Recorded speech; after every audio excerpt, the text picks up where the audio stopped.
देखो कंपनी का blind spot क्या होता है ना, सबसे ज़्यादा जो इम्पोर्टेंट ब्लाइंड स्पॉट होता है उसके एम्प्लॉय।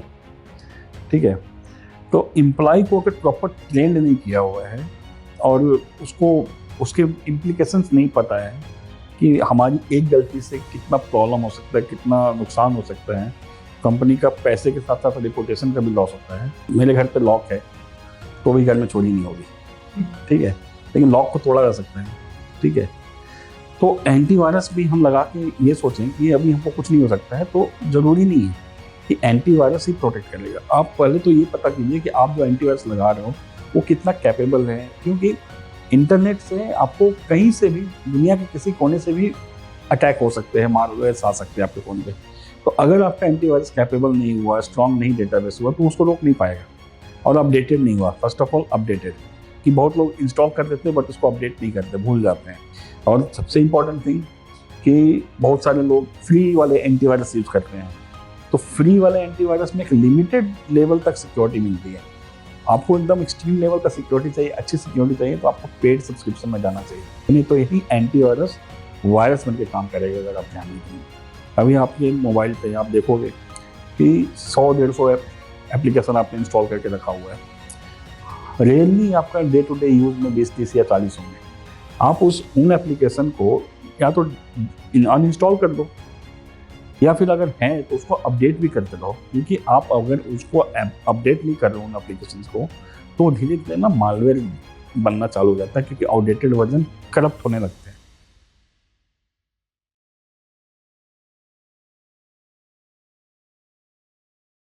एक बार सोचिए, आप सुबह फोन उठाते हो, एक लिंक आती है, कॉन्ग्रेचुलेशंस यू हैव वन ₹50,000। आप क्यूरियस होते हो, लिंक क्लिक करते हो और आपके अकाउंट में से सारे पैसे गायब। ये कहानी आपकी, मेरी और हर उस इंसान की जो ऑनलाइन जाता है लेकिन अलर्ट नहीं रहता।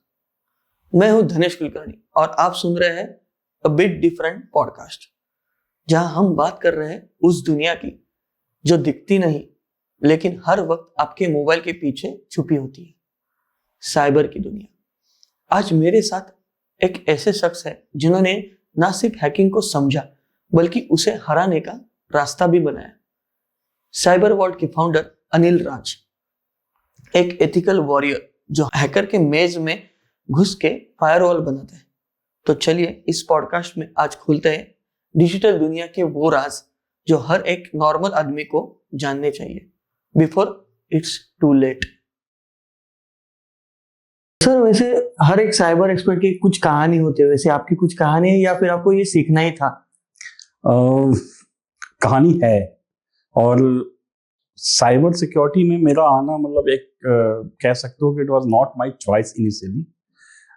जब मैंने अपनी डिग्री कंप्लीट की थी, इट इज़ ऑल अबाउट 2008-9 की बात है, तो रिसेशन आया था। You must heard about this recession. तो हमारे कॉलेज में प्लेसमेंट्स नहीं हुए थे, कैंपस नहीं हुआ था जब मैंने बीटेक कंप्लीट किया था।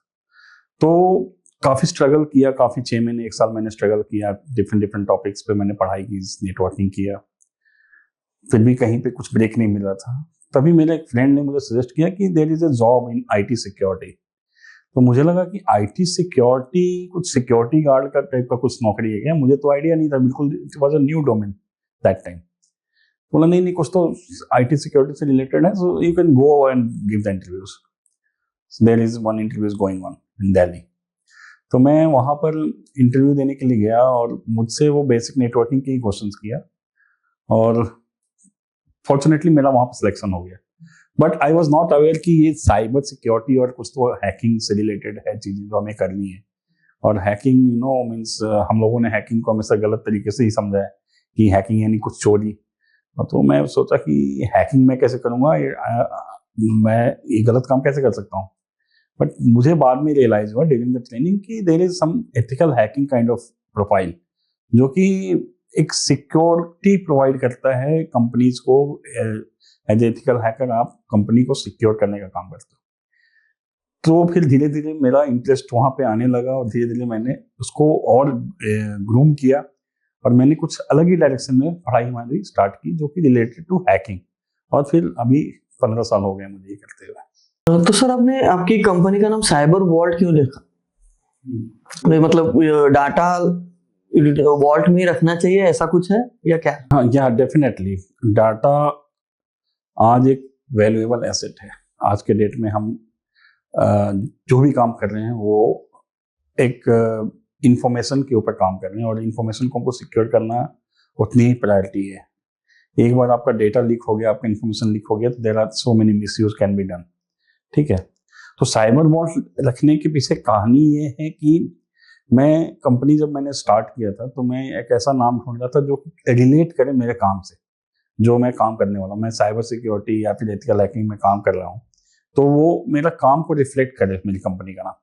तो वॉल्ट मतलब कि हम लोग एक जैसे सोने चांदी और पैसे को हम एक तिजोरी में रखते हैं ताकि वो सिक्योर रहे, उसी तरह से हम डेटा को सिक्योर रखने के लिए एक वॉल्ट चाहिए, तो हमने वो को रिलेट किया कि साइबर वॉल्ट। तो इस तरह से साइबर वॉल्ट स्टार्ट हुआ। सर आजकल हैकिंग एक पैशन बन चुका है यंगस्टर्स के लिए, तो क्या फर्क है हैकिंग और स्क्रिप्ट किडल में, क्या फर्क? स्क्रिप्ट किडल्स की बात कर रहे हो आप लोग? हैकिंग एक मीन्स आज के डेट में एक हॉट केक है जो वर्ड हैकिंग, मतलब लोग एक्साइटेड हो जाते हैं, यार हैकिंग है, हैकर हो तुम, और एक इमेज क्रिएट करते हैं कि ये तो कुछ गलत इंसान होगा, तो उसको हैकिंग को गलत तरीके से ले सकते हैं हम। बट ऐसा नहीं है। आज बड़ी बड़ी कंपनीज, चाहे वो प्राइवेट कंपनी, प्राइवेट सेक्टर हो या फिर गवर्नमेंट एजेंसीज हो, they are hiring the person like a hacker mindset. क्योंकि मतलब कि अगर आप किसी को पकड़ना है, चोर को पकड़ना है, तो चोरी आनी चाहिए, तो हमको हैकिंग सीखनी पड़ती है ताकि हम वो समझ सके कि सामने वाला का क्या टेक्निक्स है, क्या टूल यूज कर रहा है, क्या मेथड यूज कर रहा है, सो दैट कि we can apply security accordingly. तो एक प्रोसेस होता है जो फॉलो करके हम हैकिंग करते हैं, लेकिन मैं अगर प्रोफेशनली किसी के परमिशन से कर रहा हूँ तो वो हैकिंग नहीं है, वो एथिकल हैकिंग है। So there is a misconception between hacking and ethical hacking. तो ethical hackers they are not actually a bad person, वो गलत इंसान नहीं होते हैं, वो कंपनी को सिक्योर करने का काम करते हैं। और स्क्रिप्ट किडीज क्या होता है ना कि वो थोड़ा सोशल मीडिया से या फिर यूट्यूब से थोड़ा बहुत उन्होंने सीख लिया कि कैसे हैक करना है, कैसे कोई अकाउंट किसी को हम कॉम्प्रोमाइज कर सकते हैं, किसी का पासवर्ड कैसे क्रैक कर सकते हैं, थोड़ा सीखते हैं। बट उनको ना ज़्यादा डिटेल में नॉलेज नहीं होता है कि इसका क्या इम्प्लीकेशंस हो सकते हैं, इसके लीगल एंगल्स क्या हैं। अगर हम कुछ किसी का विदाउट परमिशन कॉम्प्रोमाइज करते हैं डेटा और वो पकड़ा जाता है, तो कितना बड़ा उसके ऊपर पेनल्टी लग सकता है फ्रॉम इंडियन पैनल कोड। ठीक है, तो स्क्रिप्ट किडीज उसको बोलते हैं। तो मैं रिकमेंड करूंगा कि आप छोटे मोटे क्लिप्स देख के ना हैकिंग को प्रमोट मत करो, हैकिंग मत करो। Go with proper planning, go with proper studies, go for, there are so many institutes are there जो आपको ट्रेनिंग देते हैं उसके हैकिंग से रिलेटेड, कैसे करना है, क्या मेथड है और क्या नहीं करना है, ये सब सिखाते हैं। तो don't be script kiddies, think like a professional and try to be a professional in this domain. There are huge requirement in the market. सो बहुत लोग कहते हैं कि मेरे फोन में क्या है, मेरा क्या डेटा लीक हो जाएगा, तो ऐसे लोगों के आप साइबर एक्सपर्ट होने के नाते क्या कहोगे? लोग बहुत ही कैजुअल अप्रोच होता है बहुतों का कि यार मेरा क्या ही हो जाएगा, मेरे फोन में क्या है। बट मैं तो इतना ही बोलूंगा कि अगर आप स्मार्टफोन यूज कर रहे हो और उस पर इंटरनेट है तो बहुत कुछ हो सकता है। कैसा होता है कि जैसे ऐसे बोलने वाले लोग, जैसे कोई स्टूडेंट है जो आपस में बात करते हैं, मेरा हैक करके करेंगे क्या, मेरे फोन में कुछ है नहीं। ऐसा नहीं है। देखो, आपके फोन में बहुत सारे नंबर्स होते हैं, आपके फोन में आपके पर्सनल फोटोज होते हैं। अगर आपका फोन कभी कॉम्प्रोमाइज हो गया आपकी गलती से, आपने कुछ ऐसा एप्लीकेशन डाउनलोड किया जो बैकएंड पे मालवेयर इनेबल्ड है और वो आपका फोन कॉम्प्रोमाइज करके हैकर्स को रिमोटली एक्सेस दे दिया, तो आपके फोन के हो सकता है आपके पर्सनल फोटोज वो कैप्चर कर लें और उसका मिसयूज करें और आपको ब्लैकमेल करें। अभी तो बहुत सारे केसेस ऐसे जो स्टूडेंट्स हैं, लोग वो सुसाइड करें जस्ट बिकॉज ऑफ उनको इंटरनेट पे ब्लैकमेल किया जा रहा है। ठीक है, तो हमको ऐसा नहीं सोचना चाहिए कि मेरे पे क्या ही है और क्या ही। हर समय पैसे की ही चोरी नहीं होती है। ऐसा नहीं सोचना कि मेरे फोन में पैसे थोड़ी है, मेरे फोन में ऐसा क्या है जो चोरी हो जाएगा, ऐसा नहीं है। आपके इंफॉर्मेशन, आपका पर्सनल जो फोटोज हैं या फिर आपके रिलेटिव्स के फोटोज हैं, उसका भी मिसयूज करके बहुत कुछ किया जा सकता है। इसीलिए हमको अवेयर रहना है कि भाई हम जो भी एप्लीकेशन यूज कर रहे हैं, अभी आपके मोबाइल पे आप देखोगे कि 100-150 एप्लीकेशन आपने इंस्टॉल करके रखा हुआ है, रेयरली आपका डे टू डे यूज में 20, 30 या 40 होंगे, बाकी सारे एप्लीकेशन ऐसे ही पड़े हुए हैं। तो जो यूज में नहीं है उसको क्यों रखना? आप उन एप्लीकेशन को या तो अनइंस्टॉल कर दो, या फिर अगर है तो उसको अपडेट भी करते रहो, क्योंकि आप अगर उसको अपडेट नहीं कर रहे हो उन एप्लीकेशंस को, तो धीरे धीरे ना मालवेयर बनना चालू हो जाता है, क्योंकि आउटडेटेड वर्जन करप्ट होने लगते हैं और वो मालवेयर बन के आपके मोबाइल पे वो एक वायरस बोल सकते हो लेमन लैंग्वेज में, कि वायरस हो गया आपके फोन में और वहां से डेटा हैकर्स को रिमोटली मिल रहा है। तो आपका डेटा और आपका इंफॉर्मेशन भी उतना ही इम्पोर्टेंट है जितना एक कॉर्पोरेट बिजनेसमैन को इम्पोर्टेंट है, या फिर किसी ऐसे इंसान को इम्पोर्टेंट है जो वैल्यूएबल एसेट लेके चल रहा है। तो सर अभी जितने भी मार्केट में जैसे महंगे महंगे फोन है या फिर एयरटेल या फिर जो भी मतलब कार्ड्स है, तो वो बोलते हैं कि हमारा डेटा, आपका डेटा सिक्योर है क्योंकि आप हमारा कार्ड यूज कर रहे हो या फिर हमारा फोन यूज कर रहे हो। तो ये सही है या नहीं? देखिए, फोन जैसे कि हम आईफोन यूजर जो आई क्लाउड यूज करते हैं, तो उनकी सिक्योरिटी काफी अच्छी है, उनको ब्रीच करना इतना आसान नहीं होता है, they have multi factor authentication required. ठीक है, तो ऐसे लेमन तरीके से हम चाहेंगे कि उसको क्रैक करके हम डेटा ले लें, तो इतना आसान नहीं है। They are claiming in the right way, so that कि कस्टमर का ट्रस्ट उनके ऊपर बढ़े। और एयरटेल ने भी काफी अभी एग्रेसिव कैंपेन चलाया हुआ है कि हम कोई भी मैलिशियस मैसेज आता है तो हम उसको ब्लॉक कर देते हैं। ठीक है, तो it's a very good initiative actually. जितने साइबर फ्रॉड्स हो रहे हैं, जितने क्राइम्स हो रहे हैं, और अभी कुछ दिन पहले तो काफी ज्यादा कैंपेन चल रहा था, अमिताभ बच्चन जी भी काफी अवेयर कर लेते लोगों को।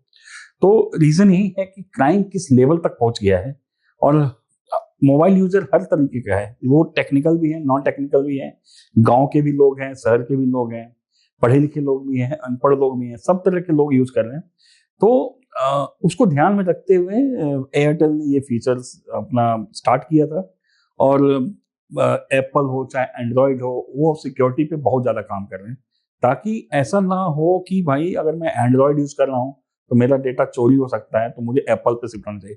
तो एंड्रॉयड का भी एक अलग बिजनेस है, अलग मार्केट है, तो उसको अपना मार्केट को भी सेफ रखना है, तो सिक्योरिटी के ऊपर बहुत ज़्यादा ध्यान दे रहे हैं। तो इस तरह से राइट कि they are working on security and they have multiple level of security, उसको ब्रीच करना इतना आसान नहीं है।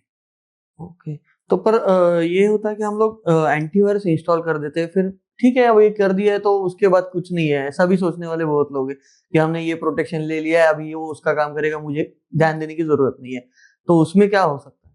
देखिए, क्या होता है कि नॉर्मल थिंकिंग होती है कि मेरे घर पे लॉक है तो भी घर में चोरी नहीं होगी। ठीक है, लेकिन लॉक को तोड़ा जा सकता है।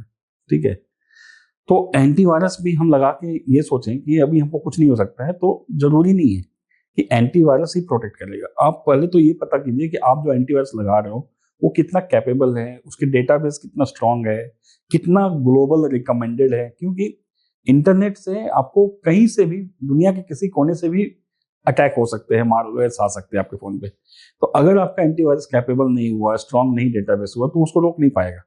और अपडेटेड नहीं हुआ, फर्स्ट ऑफ ऑल अपडेटेड, कि बहुत लोग इंस्टॉल कर देते हैं बट उसको अपडेट नहीं करते, भूल जाते हैं।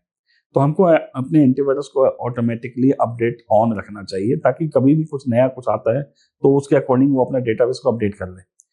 तो एंटीवायरस तो जरूरी है ही, प्लस आपको भी अलर्ट रहना है कि भाई मेरे फोन में कुछ भी नया आ रहा है तो मेरा एंटीवायरस उसको रोकने के लिए कैपेबल है या नहीं, हम उसको टाइम टू टाइम अपडेट कर रहे हैं या नहीं। और सबसे इंपॉर्टेंट थिंग कि बहुत सारे लोग फ्री वाले एंटीवायरस यूज करते हैं, तो फ्री वाले एंटीवायरस में एक लिमिटेड लेवल तक सिक्योरिटी मिलती है। आपको एकदम एक्सट्रीम लेवल का सिक्योरिटी चाहिए, अच्छी सिक्योरिटी चाहिए, तो आपको पेड सब्सक्रिप्शन में जाना चाहिए।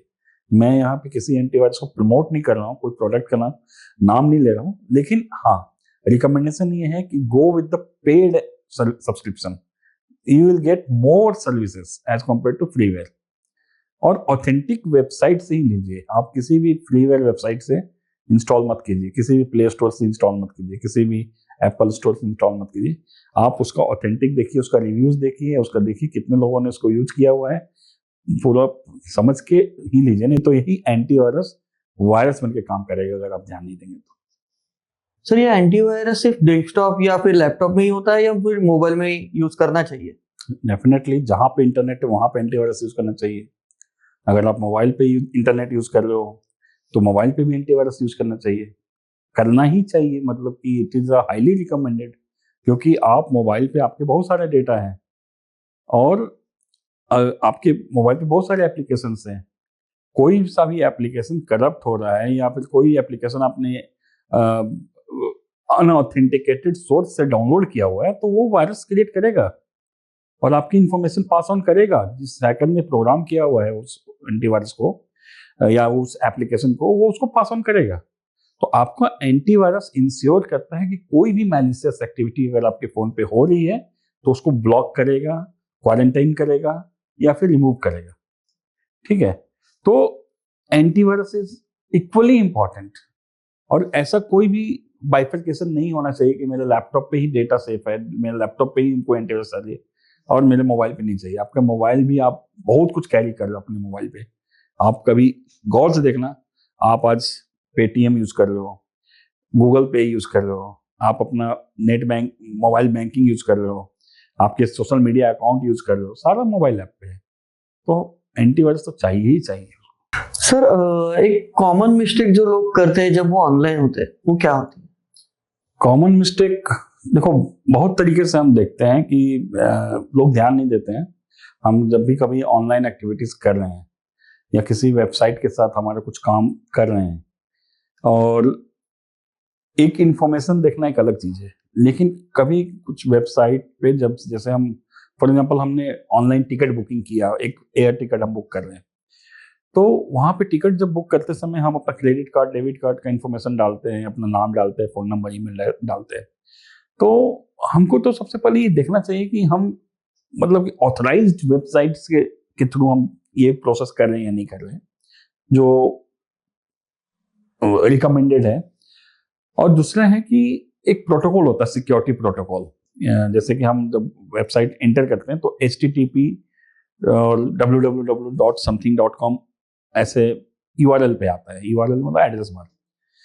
तो वहां पर हमको ये देखना चाहिए कि जहां पर HTTP के साथ S लगा हुआ है, इट मीन्स कि S जो है इंश्योर कर रहे हैं कि हम कोई भी जो डेटा एंटर कर रहे हैं वहां पे, वो हमारा डेटा इनक्रिप्ट हो रहा है। मतलब कि अगर कोई डेटा हम वहां पे डाल रहे हैं तो वो अनरीडेबल फॉर्मेट में है। तो अगर कोई मान लो हमारा डेटा एक्सेस भी करता है तो वो उसको इनक्रिप्टेड फॉर्म में मिलेगा। तो S एक सिक्योरिटी प्रोटोकॉल है। तो हमको सबसे पहले वो देखना चाहिए कि वो वेबसाइट पे HTTPS है या नहीं है। अगर आप थोड़ा और टेक्निकल हो तो आप और एक्सप्लोर कर सकते हो कि S का कितना बिट का इंक्रिप्शन लगा हुआ, थोड़ा टेक्निकल हो जाता है। बट एक लेमन इंसान को अगर यूज करना है वेबसाइट, तो उसको HTTPS पैरामीटर्स कम से कम चेक कर लेना चाहिए। और दूसरा है कि ऑनलाइन जैसे हम सोशल मीडिया पे हम रहते हैं, और तो बहुत सारे एनोनिमस फ्रेंड रिक्वेस्ट आते हैं हमें, जिनको हम जानते नहीं है। तो हमको ऐसे फ्रेंड रिक्वेस्ट को भी एक्सेप्ट करने से बचना चाहिए, क्योंकि जिसके साथ हमारा कोई इंटरेक्शन नहीं, जिसको हम जानते नहीं है, तो उसको हम क्यों नहीं एक्सेप्ट करें। हमारा इसमें कोई बहुत बड़ा हमारा को कोई अवार्ड नहीं मिलने वाला है कि मेरे बहुत सारे फ्रेंड्स हैं, चाहे जो भी हो। तो ऐसा कुछ सोच के नहीं चलना चाहिए। हमको थोड़ा सतर्क रहना चाहिए कि एनोनिमस लोगों को हम फ्रेंड ना बनाएं। और ऑनलाइन एक्टिविटी में एक और बोलूंगा मैं, जैसे कि बहुत सारे लोग थोड़ा अपना शो ऑफ करने के लिए नई गाड़ी ली है तो डाल दिया, नया घर लिया तो डाल दिया, घूमने गए तो डाल दिया। तो ये सब चीजें ऑनलाइन वो दिखाते हैं। तो कहीं ना कहीं आप ये मान के चलें कि कोई ना कोई है जो आपको वॉच कर रहा है आपकी एक्टिविटीज को। तो हो सकता है कि अगर कोई देख रहा है कि मतलब कि there is a small chance, but it can be कि हो सकता है कि कोई वॉच कर रहा हो और आपको वो जो आप दिखा रहे हो गाड़ी, घर, ये हॉलीडे ट्रिप, तो कहीं ना कहीं वो आपको ट्रैक कर रहा है और कुछ उसका मिसयूज करके आपसे हो सकता है कि कुछ डिमांड करे किसी तरह से रैंसम वे में। तो आपको वो सब भी थोड़ा कम करना चाहिए। हम वो समझते नहीं है कि it is not that much important. थोड़ा ऑनलाइन हमको ये सब चीजें थोड़ा कम करना चाहिए। तो अभी ऑनलाइन जो फ्रॉड्स होते हैं, मतलब जॉब ऑफर है, OTP स्कैम या QR कोड व्हाट्सएप पे भी होता है, फेसबुक पे भी होता है आजकल, तो ऐसा कोई केस है जो आपने सॉल्व किया है जो आपके कुछ अलग ही था, उसमें ऐसे ही ऑनलाइन फ्रॉड में फंसे हुए थे, तो आपने ऐसा कुछ केस मिला है? हाँ सर, बहुत सारे केसेस हुए हैं जो मैं जानता भी हूँ और कुछ केसेस मैंने सॉल्व भी किए हैं। बॉलीवुड सेलिब्रिटीज के भी OTP स्कैम हुए हैं व्हाट्सएप पे। और इसमें मैं एक केस बता सकता हूँ कि एक बॉलीवुड सेलिब्रिटी है, मैं नाम नहीं लूंगा उनका, बट उनको ना व्हाट्सएप पे एक नोटिफिकेशन आया कि आपको केवाईसी अपडेट करना है।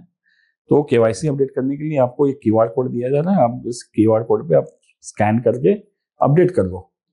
It was a very simple process. So और वो इस तरह से मैनिपुलेट करते हैं चीज़ों को कि वो ऐसा लगता है कि ऑथेंटिक सोर्स से ही आ रहा है।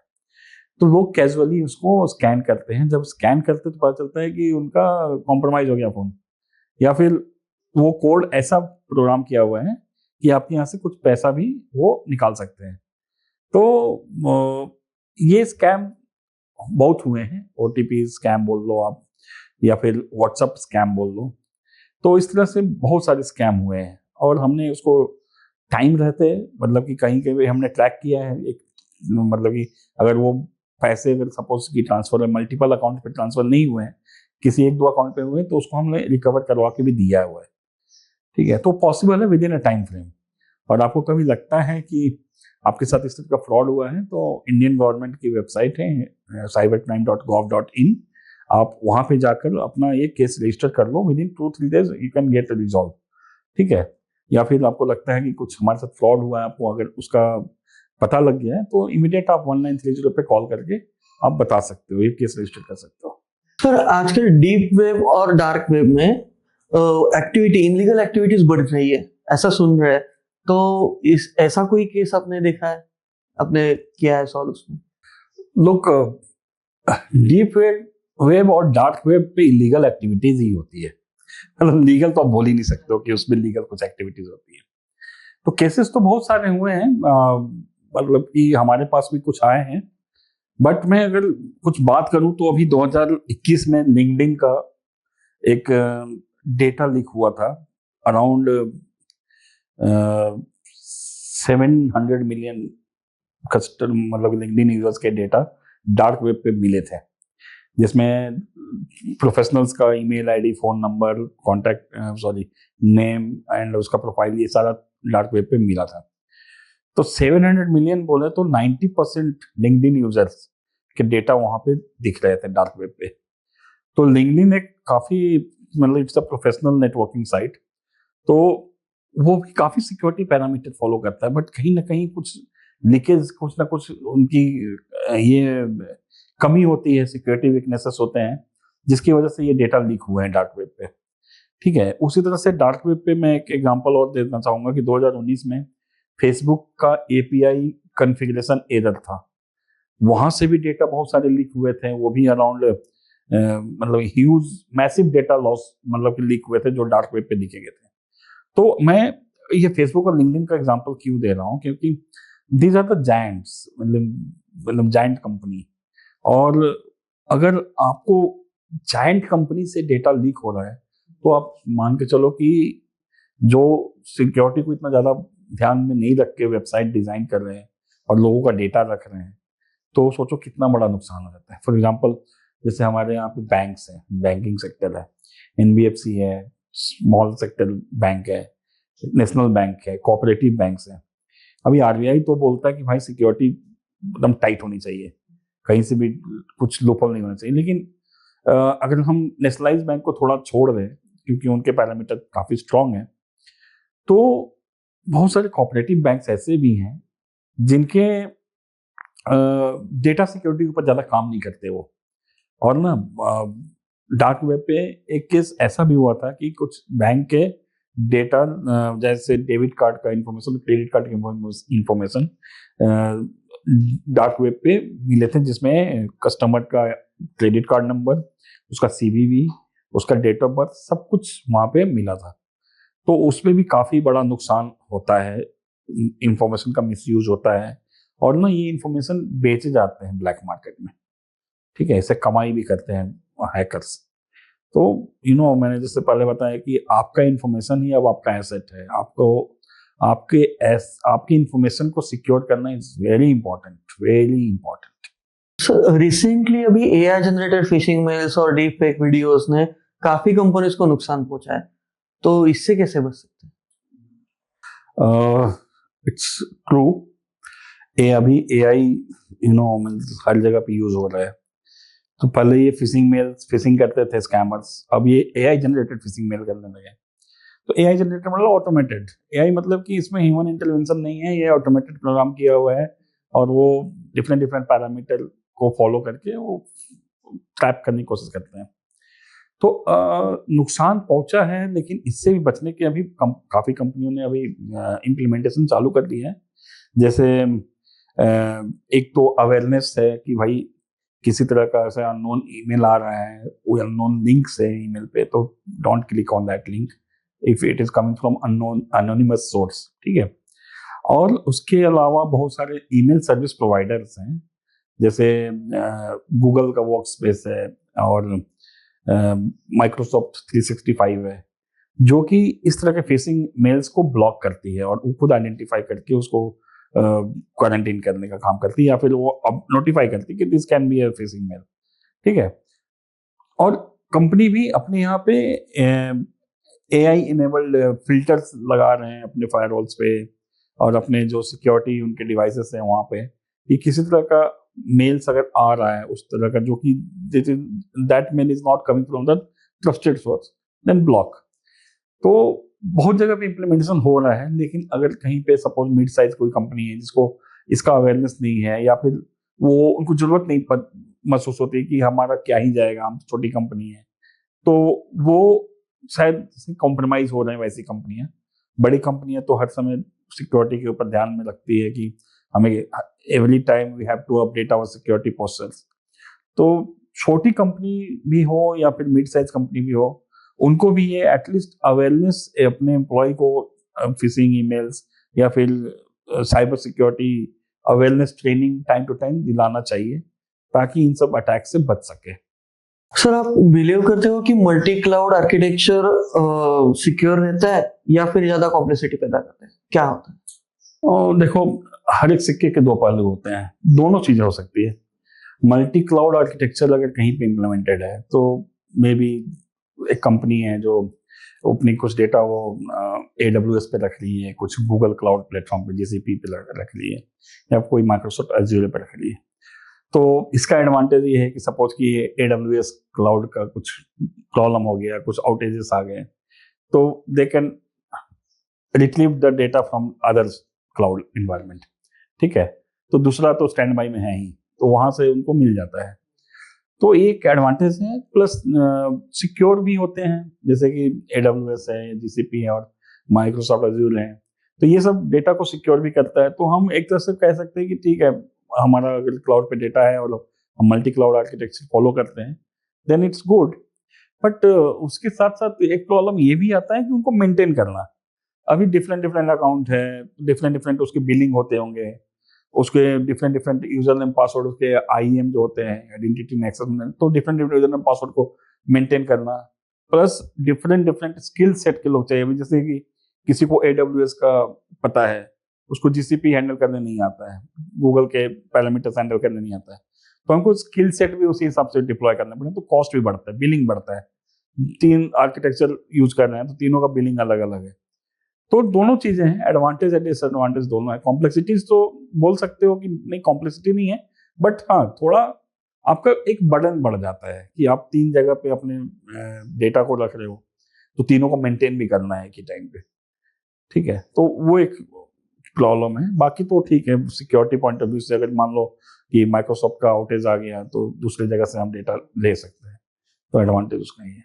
और कंपनी का कोई ऐसा ब्लाइंड स्पॉट होता है जो कंपनी, बहुत सारी कंपनी इग्नोर कर देती है, पर उसमें ऐसा कुछ होता है उसमें? देखो, कंपनी का ब्लाइंड स्पॉट क्या होता है ना, सबसे ज्यादा जो इंपॉर्टेंट ब्लाइंड स्पॉट होता है उसके एम्प्लॉय, ठीक है। तो एम्प्लॉय को अगर प्रॉपर ट्रेंड नहीं किया हुआ है और उसको उसके इम्प्लीकेशंस नहीं पता है कि हमारी एक गलती से कितना प्रॉब्लम हो सकता है, कितना नुकसान हो सकता है, कंपनी का पैसे के साथ साथ रिपोर्टेशन का भी लॉस होता है, तो एम्प्लॉय को अवेयर करना बहुत इंपॉर्टेंट है। प्लस ब्लाइंड स्पॉट में हम लोग देखते हैं कि हम लोग पासवर्ड चेंज नहीं करते हैं फ्रिक्वेंटली। पासवर्ड हम लोग नॉर्मल रखा हुआ है, उसको चेंज नहीं किया। कोई भी कॉम्प्रोमाइज कर सकता है आज के डेट में पासवर्ड को, ठीक है। अगर आप पब्लिकली अवेलेबल हो, पब्लिक फेसिंग पे आपका वेबसाइट है या फिर कोई आपका काम जो है पब्लिक फेसिंग पे है, तो any hackers can target your website, और वहाँ पे अगर कुछ ऑथेंटिकेशन पैरामीटर स्ट्रांग नहीं है, जहाँ एक हैकर ब्रीच करके इंटर कर सकता है, तो बहुत बड़ा नुकसान हो सकता है। तो ब्लाइंड स्पॉट में अवेयरनेस ही मैं बोल सकता हूँ कि अवेयरनेस की कमी की वजह से ये प्रॉब्लम होते हैं। तो आपका टेक्नोलॉजी काफी स्ट्रांग होना चाहिए, और दूसरा आपके पीपल भी अवेयर होने चाहिए ये सब सिक्योरिटी प्रोटोकॉल से। तो अभी जैसे हम लोग हमारे जो नॉर्मल डॉक्यूमेंट्स रहते हैं, आधार, पैन, लाइसेंस वगैरह, जो हम ये कर दे गूगल ड्राइव पे या फिर iCloud पे, जहाँ भी हम स्टोर करते हैं, वो करना चाहिए, या फिर अगर करेंगे तो उसको सिक्योर कैसे कर सकते हैं? मतलब देखो, अभी एक्सेस करना भी हर समय, तो आप हार्ड कॉपी कैरी करना, पर्स में रखा तो पर्स गुम हो गया तो फिर गया, और कन्वीनियंट है तो अच्छा है, रखना चाहिए। लेकिन थोड़ा सा इसको भी ध्यान रखिए कि वहाँ का सिक्योरिटी कैसा है। आप कभी भी उसको ईज ऑफ एक्सेस भी देखना चाहिए कि कभी आपको जरूरत पड़ी तो आपको इजीली वहाँ पे मिल जाता है या नहीं, ठीक है। लेकिन रिकमेंडेशन ऐसा है कि आपको हार्ड कॉपी आपको कैरी करने से अच्छा है कि आप सॉफ्ट कॉपी रखो और गूगल क्लाउड करो, ताकि दुनिया के किसी कोने में बैठे हो तो आप वहां से एक्सेस करके आप उसका यूज कर सकते हो। लेकिन उस पर भी आपको गूगल ड्राइव पे पासवर्ड प्रोटेक्शन इनेबल करके रखना चाहिए, और वहां पे डेटा सिक्योरिटी का भी आपको देखना चाहिए कि अगर जिस प्लेटफॉर्म को यूज कर रहे हो वहां पे डेटा सिक्योरिटी के क्या पैरामीटर्स इंप्लीमेंट किए हुए हैं, ये ध्यान में रख के आप रख सकते हो, कोई दिक्कत नहीं। साइबर वॉर के थ्रू आप कौन से ऐसे सेक्टर्स को आपको लगता है कि जिसमें ज्यादा जरूरत है इसकी? ऐसा कौन सा सेक्टर है? मतलब बैंकिंग होगा, हेल्थ केयर होगा, या फिर गवर्नमेंट, या ऐसे बहुत सारे सेक्टर्स है, तो उसमें आपको क्या लगता है सबसे ज्यादा जरूरत किसे? आपको सबसे ज्यादा जरूरत किसकी होती है? पैसा। पैसे, ठीक है। तो आपने ही आंसर दे दिया। तो सबसे ज्यादा देखो, जरूरत तो सबको है, सबसे ज्यादा जरूरत मेरे हिसाब से फाइनेंशियल इंस्टीट्यूशंस को होने चाहिए, जहां पे गरीबों के, अमीरों के, सबके पैसे जमा हैं, और वो पैसे अगर कॉम्प्रोमाइज हो गए तो बहुत बड़ा नुकसान हो सकता है, ठीक है। बहुतों का जिंदगी भर की कमाई रहती है वहां पर। एक ट्रस्ट से हम बैंक में पैसे जाके जमा करते हैं, हमारी मेहनत की कमाई होती है। अगर वो बैंक की लापरवाही से पैसे अगर चोरी हो गए, या फिर वहां पे कुछ हैक हो गया जिससे हमारा सारा पैसा चोरी हो गया, तो ये तो बहुत बड़ा नुकसान है ना।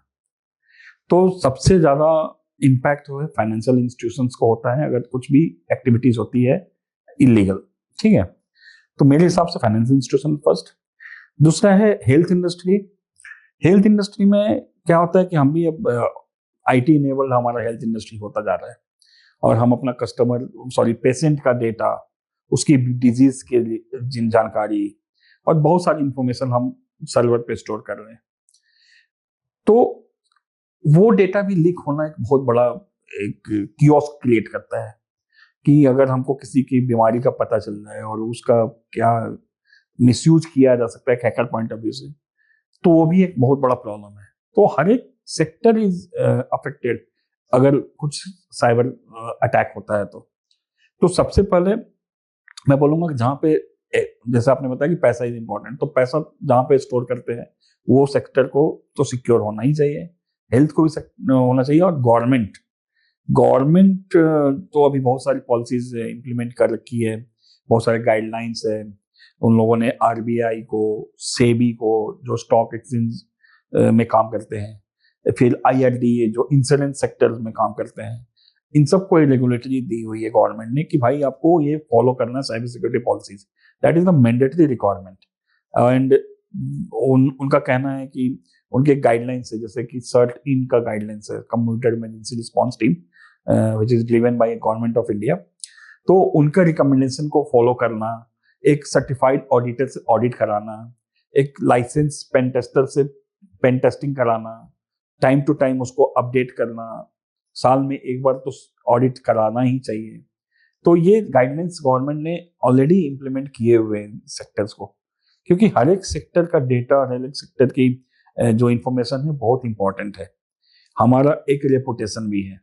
सपोज अभी साइबर वॉर चल रहे हैं बहुत सारे वर्ल्ड में, और आजकल तो मतलब कि बंदूक और गोली से ज्यादा तो साइबर वॉर ही चल रहे हैं। सपोज फॉर एग्जांपल कि पाकिस्तान ने हमारा किसी गवर्नमेंट वेबसाइट को हैक कर लिया, तो हमारा कितना बड़ा हमारा बेइज्जती है ये पूरे ग्लोबल लेवल पे, कि हमारा इंस्टीट्यूशन सेफ नहीं है, साइबर अटैक्स हो रहे हैं, कॉम्प्रोमाइज हो रहा है डेटा। पाकिस्तान ने हमारे तो बहुत सारे अभी ऑपरेशन सिंदूर हुए थे, तो हमारे बहुत सारे मिसाइल्स को, पाकिस्तान के मिसाइल्स को हमने ड्रॉप करवा दिया मिसाइल्स के थ्रू या एयर ड्रोन सिस्टम के थ्रू। बट साइबर अटैक्स अगर हम नहीं बचा पा रहे हैं अपने इंस्टीट्यूशंस को, then it's a very big reputation loss. तो हर एक सेक्टर इंपॉर्टेंट है, गवर्नमेंट के गाइडलाइंस उसको फॉलो करें, जो प्राइवेट ऑर्गेनाइजेशन है उनको भी फॉलो करना चाहिए, उनके लिए ग्लोबल कंप्लायंसेस है, जैसे ISO 27001 जो ग्लोबल कंप्लायंस स्टैंडर्ड है वो फॉलो करना चाहिए। पेमेंट इंडस्ट्री है, जहाँ फिनटेक इंडस्ट्री है, तो उसको PCI DSS एक कंप्लायंस है वो फॉलो करना चाहिए। देन आफ्टर जो यूरोपियन कंट्रीज को सर्विस दे रही हैं तो उनका एक कंप्लायंस है GDPR, उनको वो फॉलो करना चाहिए। ये कंप्लायंस फॉलो करने का मतलब है कि आप एक सेट ऑफ कंट्रोल्स इंप्लीमेंट कर रहे हो अपने ऑर्गेनाइजेशन में, और वो कंट्रोल्स आपको इंश्योर करता है कि आपका डेटा और आपके इंफॉर्मेशन, आपके लोग, आपके फिजिकल एसेट्स सब सिक्योर है। तो दो पैसे बचाने के चक्कर में अगर आप इसको इंप्लीमेंट नहीं करते हो तो कभी आपका बहुत बड़ा नुकसान भी हो सकता है। मैं अभी किसी का नाम नहीं लूंगा, लेकिन रिसेंटली ही एक ऐसा केस हुआ था जो मैं आपके साथ डिस्कस करना चाहता हूँ, कि हमारे पास उस कंपनी ने अप्रोच किया था, तो उनको VAPT करवाना था, उनके बैंकिंग का ही डोमेन था वो, तो VAPT कराना था। बट जो उनका स्कोप था, उसके स्कोप से हमने जो कमर्शियल उनको दिए थे उनको जस्टिफाई नहीं लगा, उन्होंने किसी और VAPT सर्विस प्रोवाइडर को उन्होंने काम दे दिया कम पैसे में, और 10-15 दिन के बाद ही उनके यहाँ पे कुछ कॉम्प्रोमाइज हो गया। फिर वो हमारे पास है कि ऐसा ऐसा हो गया है, तो अभी हमको करना है, आप प्लीज करके दीजिए। उन लोगों ने ठीक से किया नहीं था, कम पैसे में कर दिया, तो भाई कम पैसे ज्यादा पैसे, अभी आपका तो नुकसान हो गया। आपको जो ऑडिटर्स हैं, जो ऑडिटिंग कंपनी, ऑडिटिंग फॉर्म है, उसका क्रेडेंशियल्स भी चेक करना चाहिए कि आप किससे करवा रहे हो। तो दोनों चीजें हैं, मतलब कि आपका ऐसा नहीं है कि गवर्नमेंट ने बोला तो करना है, आपको सेल्फ अवेयरनेस के लिए भी, आपको सेल्फ प्रोटेक्शन के लिए आपको भी वो प्रोसेस फॉलो करते रहना चाहिए टाइम टू टाइम। सर, आपके हिसाब से AI एक साइबर सिक्योरिटी एनालिसिस हो सकता है या फिर खुद एक थ्रेट बन सकता है? जैसे मैं बोलूँ ना, टेक्नोलॉजी का आप यूज मिसयूज दोनों कर सकते हो, ठीक है। अभी हैकर में भी एक एथिकल हैकर होते हैं, एक हैकर होते हैं। तो हैकर का माइंडसेट होता है कि गलत काम करना, और एथिकल हैकर का माइंडसेट होता है कि प्रोटेक्शन, ठीक है, आपको गलत काम जो कर रहे हैं उनसे बचाना। तो AI का आप यूज कैसे करते हो, इट्स अप टू यू। आप जैसा प्रोग्राम करोगे AI वैसा काम करेगा। हाँ, साइबर सिक्योरिटी एनालिस्ट में AI का यूज हम कर सकते हैं, जैसे कि कुछ जनरल बिहेवियर होते हैं, जैसे मालवेयर आ रहा है from this route, malware is coming to your network, तो हम लोग वो पैटर्न हमने देखा है कि भाई कोई मालवेयर में .exe फाइल है या फिर .dll फाइल है, अगर इस तरह के पैटर्न से कोई आ रहा है तो ब्लॉक करो, ठीक है। तो AI में हम लोग क्या कर सकते हैं कि वैसे पैटर्न्स इंप्लीमेंट कर दिया, हमने प्रोग्राम कर दिया, ऐसे जो भी हमको मैलिशियस एक्टिविटीज लगती है तो हमने इंप्लीमेंट कर दिया अपने AI एजेंट्स पे, और उस हिसाब से काम कर रहा है। लेकिन एक सर्टेन लेवल तक ही वो काम करेगा। वो एक बोलते हैं हमारे सिक्योरिटी इंडस्ट्री में लेवल 1, लेवल 2, लेवल 3। तो लेवल 1 जो होता है, जो मॉनिटरिंग एंड एनालिसिस का काम, तो वो काम AI कर सकता है। बट उसके बाद का जो काम होता है ना, डेवलपमेंट, इंजीनियरिंग, ये सब काम ना AI नहीं कर सकता है। तो एक समझ लो कि एक इनिशियल लेवल का काम के लिए AI ठीक है, बट नेक्स्ट जहाँ पे ह्यूमन इंटरवेंशन जरूरत है, जहाँ पे ह्यूमन माइंड जरूरत है, जहाँ पे हमको कुछ नया डेवलप करना है, तो उसके लिए हमको मतलब कि पर्सन लगेगा ही इन पर्सन, वो AI रिप्लेस नहीं करेगा एज ऑफ नाउ, ठीक है। तो AI भी डेवलप करने के लिए एक इंसान तो चाहिए, तो वो इंसान को पता है कि अगर कुछ नया आ रहा है तो उसके लिए क्या उसका सॉल्यूशन है। तो इंसान को 100% तो रिप्लेस नहीं करेगा, लेकिन हाँ, somewhere it will affect some analyst level job. Sir, ऐसी कोई चेकलिस्ट है जो हर स्मार्टफोन यूजर के पास होनी चाहिए, उनको पता होनी चाहिए? बहुत अच्छा क्वेश्चन है। अभी स्मार्टफोन यूजर्स की बात करें तो इंडिया नंबर 1 या नंबर 2 पे है, जो सबसे ज्यादा स्मार्ट यूजर्स है वर्ल्ड में, ठीक है। और आपको पता है कि स्मार्टफोन्स आज गांव-गांव गली कस्बे सब जगह पे पहुंच गया है, हर कोई यूज कर रहा है, व्हाट्सएप हर कोई यूज कर रहा है। तो चेकलिस्ट तो है बहुत सारे, लेकिन मैं कुछ स्टैंडर्ड चीजें बता सकता हूँ जिसको आप रेगुलर अपडेट कर सकते हो या फिर चेक कर सकते हो। जैसे कि आपका फोन पहले तो पासवर्ड प्रोटेक्टेड होना चाहिए, वेरी बेसिक। पासवर्ड में भी आपको ये ध्यान रखना है कि अगर आप सपोज कि पिन डाल रहे हो तो पिन आप 4 डिजिट का ना डाल के थोड़ा 6 डिजिट का डाल लो। देन अगर अल्फाबेट, न्यूमेरिकल और स्पेशल कैरेक्टर के कॉम्बिनेशन से आप पासवर्ड डाल लो, जो कि मिनिमम 8 साइज का लेंथ होना चाहिए, उससे ज्यादा भी होगा तो चलेगा। ठीक है।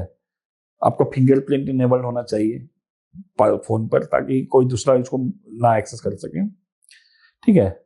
फिर एंटीवायरस की जहां तक बात मैंने की थी, तो एंटीवायरस होना ही चाहिए, और वो भी अपडेटेड, और वो भी रिकमेंडेड, ये और पेड।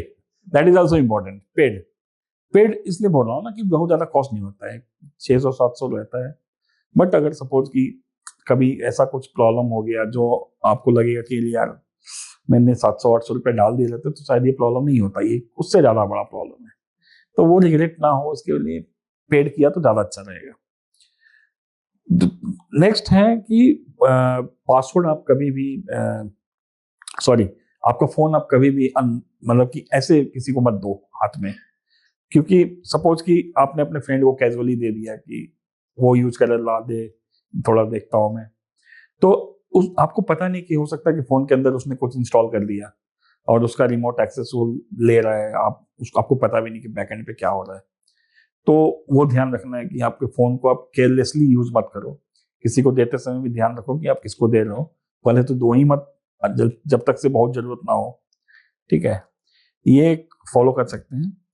और जो भी एप्लीकेशन आप यूज कर रहे हो, जो ये आप प्ले स्टोर से या फिर एप्पल स्टोर से आप जो इंस्टॉल कर रहे हो, तो आप उसकी ऑथेंटिसिटी चेक कर लो, ऑफिशियल उनके जो पेज जो स्टोर है वहां से आप इंस्टॉल करो, और टाइम टू टाइम अपडेट करते रहो। ठीक है। ये सारे फीचर्स आप अपने फोन पे अगर इम्प्लीमेंट करते रहोगे तो आप somehow will be safe. Sir अभी इस फील्ड में जो नए स्टूडेंट्स आ रहे हैं तो उनके लिए आप क्या गाइडेंस दोगे, मतलब इसमें क्या क्या है, वो क्या क्या सीख सकते हैं या फिर किसमें एक्सपर्ट बन सकते हैं, ऐसे कोई अलग अलग है क्या इसमें? हाँ बिल्कुल, साइबर सिक्योरिटी में तो जितनी डिमांड है उतना हमको फुलफिल भी नहीं हो रहा है, just because of lack of awareness. क्योंकि हमारे यहाँ पे स्टूडेंट्स जैसे बीटेक करते हैं, तो कोई नेटवर्क में जा रहा है, कोई सॉफ्टवेयर इंजीनियरिंग सॉफ्टवेयर डेवलपमेंट में जा रहा है, और कुछ डेटाबेस में जा रहे हैं, कुछ सॉफ्टवेयर टेस्टिंग में जा रहे हैं। लेकिन अभी मतलब कि जितना डिमांड है इंडिया में, मैं बात करूँ ग्लोबली तो काफी ज्यादा है, अगर इंडिया में बात करूँ तो वो उतना फुलफिल भी नहीं हो पा रहा है स्किल्ड प्रोफेशनल्स की जो साइबर सिक्योरिटी में चाहिए। क्योंकि लोगों को पता ही नहीं कि इसमें एक अच्छा करियर अपॉर्चुनिटी है, इसमें एक अच्छा पेरोल भी है as compare to other sectors. आप इसमें काफी इसमें ग्रोथ है, एक्सपोनेंशियल ग्रोथ है, यू कैन से, मतलब कि आप 1 साल 2 साल में एक अच्छे लेवल पे पैकेज पे पहुंच सकते हो, इतना ज्यादा डिमांड है इसका। तो डेफिनेटली जिनको पता है कि हाँ इसमें करियर है, तो वो किसी प्रोफेशनल इंस्टीट्यूट से जाके कुछ सर्टिफिकेशन कर रहे हैं, लाइक CISP, सीसा, सीसम, CEH, इस तरह के सर्टिफिकेशंस कर रहे हैं, और they are getting jobs in industry. और इंडस्ट्री की भी डिमांड ऐसी है कि उनको स्किल्ड लोग चाहिए, जो उनके लिए भी एक चैलेंज है कि जो साइबर सिक्योरिटी का नॉलेज रखता हो, जिसको नेटवर्क का अच्छा नॉलेज हो, जिसको उसके पॉलिसीज, उसके मेथड, प्रोसेस, टूल्स, इसका नॉलेज हो, तो वो they can be a good asset for any organisation in cyber security. Career opportunity काफी अच्छा है इसके अंदर। इसके लिए कोडिंग आना जरूरी है? लुक, कोडिंग आया तो अच्छा है, लेकिन साइबर सिक्योरिटी बहुत सारे वर्टिकल्स हैं। तो वर्टिकल्स में मतलब सपोज कि आप सिक्योरिटी ऑपरेशन सेंटर में काम कर रहे हो, तो वहां पे मॉनिटरिंग एनालिसिस है, तो उसमें ज्यादा कोडिंग की जरूरत इनिशियल लेवल पे नहीं होती है। आप जब उसके मालवेयर डिजाइन सॉरी रिवर उसकी इंजीनियरिंग कॉन्फ़िगरेशन में जाते हो, डेवलपमेंट में जाते हो, तो वहां पे स्क्रिप्टिंग पाइथन वगैरह के थोड़ा बहुत नॉलेज चाहिए, तो आप वो बाद में भी कर सकते हो। इनिशियली आपको नहीं आता तो जरूरी नहीं कि आपको कोडिंग करके ही जाना है। और अब नेटवर्क पेन टेस्टिंग है, तो नेटवर्क पेन टेस्टिंग में हम सारा काम नेटवर्क पे ही करते हैं, उसमें कोडिंग की कोई जरूरत नहीं है। और इनबिल्ट स्क्रिप्ट्स होते हैं जो एप्लीकेशन हम यूज करते हैं, वो भी इनबिल्ट होते हैं, तो आप वो स्क्रिप्ट यूज करके अपना काम कर सकते हो। हाँ, एज एप्लीकेशन टेस्टिंग जब हम करते हैं या फिर कोई कोड टेस्टिंग करते हैं, तो वहां पे अगर कोडिंग का नॉलेज रहा तो वो एडवांटेज है उसके लिए। बट अगर आपके पास कोडिंग का नॉलेज नहीं है तो ऐसा नहीं कि आप नहीं काम कर सकते हो, आप कंप्लायंस में काम कर सकते हो। सिक्योरिटी कंप्लायंस में कोडिंग की जरूरत नहीं होती, उसको पॉलिसीज आपको पता होना चाहिए, उसके कंट्रोल्स पता होने चाहिए, किस तरह से कंट्रोल्स इंप्लीमेंट करना है वो पता होना चाहिए। तो बहुत सारे काम है साइबर सिक्योरिटी में, उसमें जरूरी नहीं कि सिर्फ कोडिंग आएगा तो ही आएंगे, बिना कोडिंग वाले भी नॉन टेक्निकल, मैंने तो बहुत सारे नॉन टेक्निकल लोगों को भी बहुत अच्छा काम करते देखा है, और वो उनका जो कोडिंग से रिलेटेड जो भी एक्टिविटी होती है वो भी इतना वास्ट नहीं होता है कि हमको बैठ के कोडिंग डेवलप करना है, आपको बस कोडिंग के एरर चेक करने हैं, और वो भी आजकल बहुत सारे टूल्स हैं जो एरर फाइंड आउट करके दे देते हैं। सर अभी साइबर सिक्योरिटी में अगर जो बंदा आ रहा है ना, तो उसके बाद में पोजीशंस क्या क्या होते हैं उनके जॉब करियर में, और उसका स्टार्ट कहाँ से होना चाहिए, क्या है वो एक बार अगर स्टूडेंट्स को पता चले तो। जी बिल्कुल, स्टूडेंट से मैं ये कहना चाहता हूँ कि अगर आप साइबर सिक्योरिटी में करियर देख रहे हो तो आप किसी रिकमेंडेड जो सर्टिफिकेशंस हैं, जैसे कि ग्लोबल लेवल पे बिगिनर्स के लिए मैं बोलूँगा कि इसी काउंसिल के सर्टिफिकेशन है, CEH, CHFI और LPT काइंड ऑफ सर्टिफिकेशंस हैं, आप वो करके एंट्री कर सकते हो, जो कि इंडस्ट्री में भी काफ़ी रिक्वायर्ड है। वो भी बोलते हैं कि आपके पास एटलीस्ट CH का सर्टिफिकेशन होना चाहिए। और नेक्स्ट जैसे ही आप एंट्री करते हो तो as a consultant, security associate consultant, then security consultant, then security analyst, then after team lead, then security engineer, then आप धीरे धीरे उसमें आप सीनियर सिक्योरिटी कंसल्टेंट भी बन सकते हो। और टाइम टू टाइम बीच बीच में आप और भी बीच बीच में सर्टिफिकेशन कर सकते हो, जैसे कि CISM है, certified information security manager, then CISA है, certified information security auditor, then CISSP है, वो कर सकते हो, कॉमसिया के सर्टिफिकेशन कर सकते हो, सिक्योरिटी प्लस है, ठीक है। ये सब सर्टिफिकेशन जैसे जैसे आप करते जाओगे वैसे वैसे आपके एक्सपीरियंस के साथ साथ आपकी पोजीशन भी बढ़ती जाएगी। आप कंपनी में as a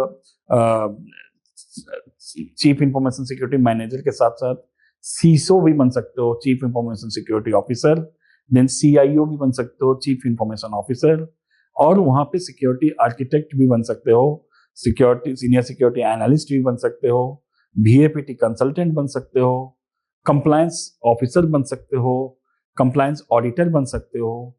there are so many things that you can be in cyber security domain.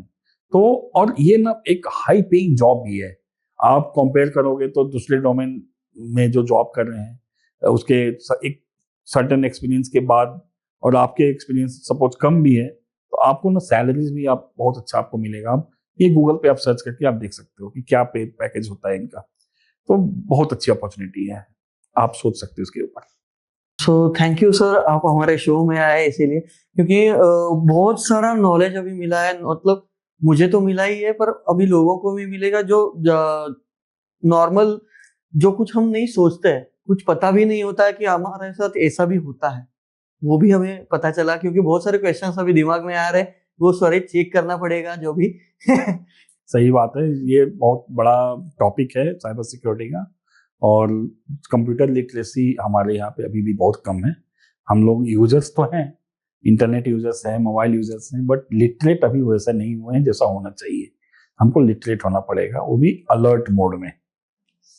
Once again, thank you, sir. Thank you for inviting me for such a beautiful session. Thank you. आज की बात एक कहानी जैसी थी, लेकिन ये कहानी किसी और की नहीं, ये कहानी हम सब की है। एक मिस कॉल, एक लिंक, एक फेक जॉब ऑफर और जिंदगी भर का रिग्रेट। लेकिन कहानियां खत्म नहीं होती। अगर हम सीखे, समझे और थोड़ा अलर्ट रहे तो साइबर क्रिमिनल्स की दुनिया का गेम ओवर हम लिख सकते हैं। अनिल सर ने हमें बताया कि कैसे आम आदमी डिजिटल वर्ल्ड का हीरो बन सकता है, बस उसे अपनी साइबर आंखें खोलनी होगी। अगर आपको ये एपिसोड पसंद आया तो उन लोगों को शेयर कीजिए जो अभी भी समझते हैं मुझे क्या होगा। मैं हूं धनेश कुलकर्णी, मिलता हूं अगले एपिसोड में एक नए साइबर ट्विस्ट के साथ।